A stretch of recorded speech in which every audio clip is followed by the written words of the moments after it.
They say NATO's first line of defense against Russia runs through Poland and the Baltics. True, if you're looking north, but while everyone stares at Kaliningrad, there's another front holding the line in silence. A front of blue seas, jagged islands, and F-16s slicing across the Mediterranean sky. That front is Greece. The question is simple: is Greece really NATO's shield against Russia? Or is that just a nice way of saying the alliance's sunny vacation outpost? Let's find out. Greece sits at one of the most valuable pieces of real estate on the planet, a crossroads of Europe, Asia, and Africa. If you draw a line from Moscow to the Suez Canal, Greece is the lock that guards the gate.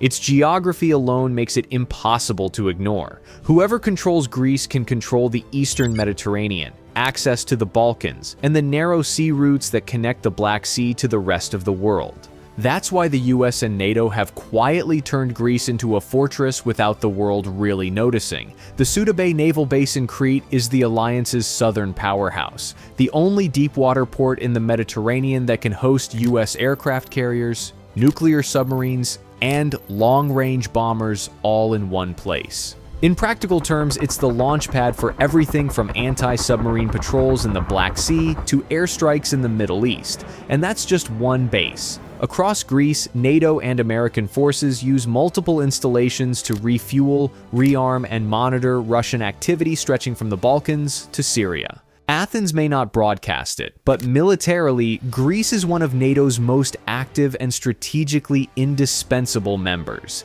Then there's the part that really surprises people: the Greek military itself. Despite economic turmoil over the past decade, Greece never let its guard down.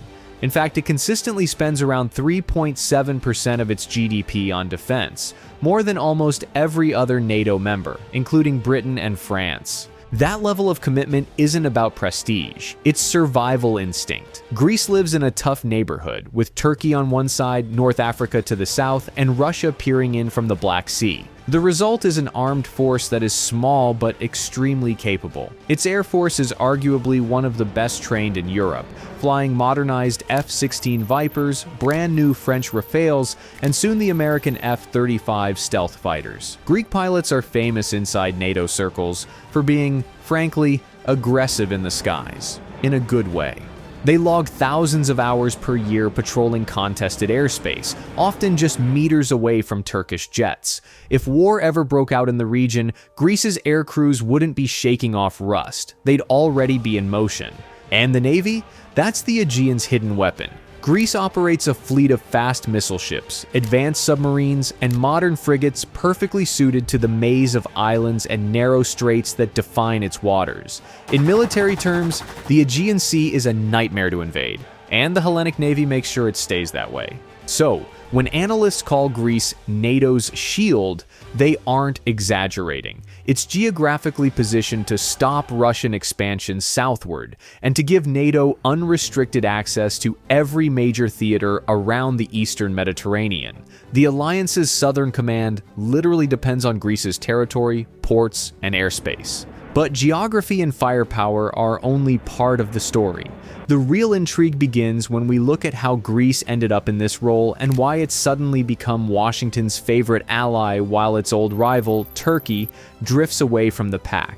For decades, Turkey was NATO's indispensable partner in the region, the one with the massive army, the geography bridging Europe to the Middle East, and the long border with Russia's allies. But things changed. Ankara's purchase of Russian S-400 missile systems, its fallout with Washington over the F-35 program, and its increasingly independent foreign policy left NATO scrambling for a new reliable foothold in the southeast. That foothold turned out to be Greece. It's almost poetic, considering that Greece and Turkey have been rivals for centuries. They've fought 4 wars, exchanged entire populations, and still argue over airspace and islands daily. Yet, that rivalry has produced something few people talk about: a Greek military that's perpetually alert. When your neighbor regularly flies jets through your airspace, you don't get lazy, you get good. So, while Turkey's relationship with NATO cooled, Greece leaned in hard. The The US and Athens signed new defense agreements that expanded American access to bases across the country, from Alexandroupolis in the north to Crete in the south. That northern base, by the way, sits just a few hundred kilometers from the Black Sea, giving NATO direct logistical access to Eastern Europe without relying on Turkey's permission to pass through the Bosporus. In strategic terms, it's a quiet game changer. At the same time, Greece built new alliances that stretch beyond NATO. France and Greece signed a mutual defense pact in 2021, meaning that if one is attacked, the other must come to its aid, the first deal of its kind between two EU members. Greece also trains with Israel's Air Force and participates in joint Mediterranean naval drills that include Cyprus, Egypt, and occasionally Italy. This network of cooperation forms a web that directly complements NATO's southern operations and isolates Russia's influence in the region. It's not just political, it's practical.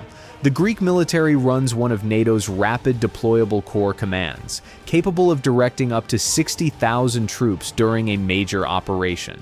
Its air force contributes to air policing over the Balkans, filling the gaps left by smaller NATO members. And its radar and surveillance coverage helps monitor everything from Russian naval movements to migrant smuggling routes that Moscow has been accused of exploiting for pressure. If you were to draw NATO's defensive arc, it starts in Norway, curves down through Poland and Romania, and ends squarely in Greece. Without that southern anchor, the alliance's line is incomplete. But let's be honest, calling Greece a shield against Russia isn't about expecting a direct invasion. Nobody in Athens believes Russian tanks are going to roll through Bulgaria next week. The real threat is subtler: energy leverage, disinformation, cyber attacks, and influence operations aimed at fracturing NATO from within. Greece sits right on that pressure line, where Russian and Western interests collide in energy and information. And that brings us to an uncomfortable truth. Greece has history with Russia, and not all of it friendly. For much of the 20th century, Greece and Russia shared a certain cultural warmth. Both are Orthodox Christian nations, both skeptical of Western arrogance, and both shaped by long struggles against Ottoman rule. For years, that religious and historical bond translated into what diplomats politely called sympathetic understanding. In plain terms, Greece was one of the few NATO countries where Russian influence still had an emotional foothold. Moscow knew it, and for decades tried to quietly cultivate it. Then came 2022. Russia's full-scale invasion of Ukraine shattered that sentiment overnight. Greece's government immediately condemned the attack, voted for every EU sanction, and began sending weapons to Kyiv, including infantry fighting vehicles and munitions from its own arsenals. Moscow didn't take it well. Russian state media accused Greece of betrayal, and Russian diplomats were expelled from Athens after being caught channeling funds into anti-NATO and anti-Macedonian propaganda groups. It wasn't just a diplomatic rift, it was a psychological one. Centuries of cultural familiarity collapsed in a matter of weeks. That rupture forced Greece to make a choice: nostalgia or security. Athens chose security. Since then, Greece has become one of NATO's most steadfast players on its southern flank, not because of pressure, but because Greek policymakers understand instability better than anyone. They watched Russia arm militias in Libya, back Assad in Syria, and meddle in the Balkans to block North Macedonia's NATO entry. Every one of those moves threatened Greek trade routes, migration control, and energy corridors. So Greece's alignment with NATO's hard stance on Moscow wasn't ideological. It was self-preservation. The transformation runs deep. Greek intelligence services, once criticized for being slow to adapt, have restructured into an integrated hybrid defense network, monitoring cyber threats, disinformation campaigns, and economic infiltration linked to Russian proxies. Athens even created a new digital security directorate to coordinate with US Cyber Command and Europol. The mission isn't about paranoia, it's about awareness. Greece saw what Russian interference did to the Balkans and Ukraine and decided it wasn't going to wait for it to happen at home. Energy is another piece of the puzzle. After 2022, Greece became a key player in Europe's energy independence drive. The Alexandroupolis LNG terminal now channels gas imports from the US and Middle East straight into the Balkans, bypassing Russian pipelines entirely. That single port turned Greece from an energy consumer into a regional supplier, effectively cutting one of Moscow's favorite levers of influence. Every cubic meter of non-Russian gas flowing north through Greece weakens Russia's grip on southeastern Europe. At the same time, Greece rebuilt its credibility inside NATO the hard way: consistency. During its financial collapse in the 2010s, whenever euro mattered, Athens still spent above NATO's 2% target. It was the kind of decision no politician wants to defend domestically, but it paid off in reputation. Allies noticed. When Greece now asks for F-35s or expanded training exercises, Washington listens. When it proposes joint naval patrols in the Eastern Mediterranean, Paris and Rome show up.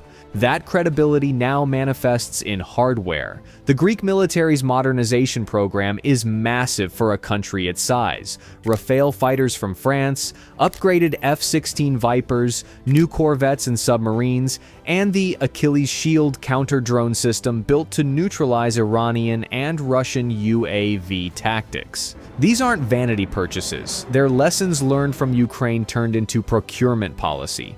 Greece wants no illusions about what a modern war looks like. And this is where the shield analogy stops being rhetoric and starts being measurable. Russia's long-term strategy in the Mediterranean is straightforward: secure permanent access to warm water ports, influence regional politics, and keep NATO distracted on multiple fronts. But every Russian move south, whether through Syria, Libya, or naval patrols, runs straight into Greece's surveillance net. Every reconnaissance flight from Latakia passes within Greek radar range. Every Russian ship leaving Sevastopol is logged, tracked, and often shadowed before it reaches the Aegean. Greece has quietly become NATO's southern command node, a regional sensor array and logistics hub rolled into one. The alliance's ability to track Russian operations in the Black Sea, Eastern Mediterranean, and even parts of North Africa depends heavily on Greek infrastructure. Crete's Souda Bay hosts U.S. Navy destroyers on ballistic missile defense missions. Larissa and Stefanovicchio airbases handle Allied drones and rotary wing deployments. Alexandroupolis moves US and European heavy armor straight into Eastern Europe without needing Turkish airspace.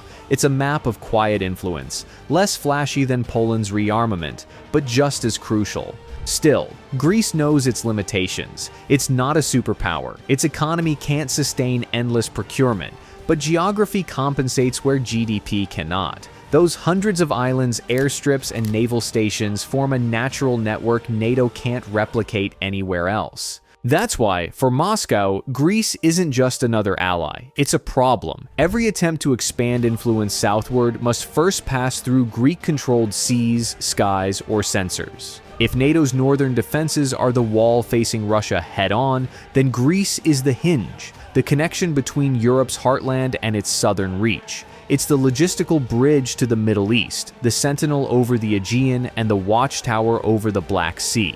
So, is Greece NATO's shield against Russia? Yes, but it's a shield with radar, missiles, and a very long memory. It doesn't just absorb blows, it prevents them. It doesn't wait for trouble.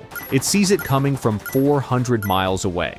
And in a century where deterrence may matter more than warfighting itself, that might be the most valuable kind of shield NATO has. In every major alliance, there's always one member that does the hard work without the headlines. For NATO, that's Greece. While the northern flank steals the spotlight, it's the southern shield that keeps the alliance breathing room open, the one quietly guarding the trade routes, the radar screens, and the sea lanes that power Europe itself. If Russia ever wanted to test NATO's cohesion, it wouldn't have to fire a missile. It would just have to exploit the cracks. Greece's job is to make sure those cracks never form. Its bases keep the Mediterranean watched, its ships keep the Black Sea contained, and its alliances keep the region balanced from the Balkans to the Suez. In strategy circles, deterrence isn't about bravado, it's about credibility. Greece doesn't talk about being the shield, it simply acts like one, and that's what makes it dangerous to underestimate. So, the next time headlines focus on Poland or Finland when discussing NATO's defenses, remember this.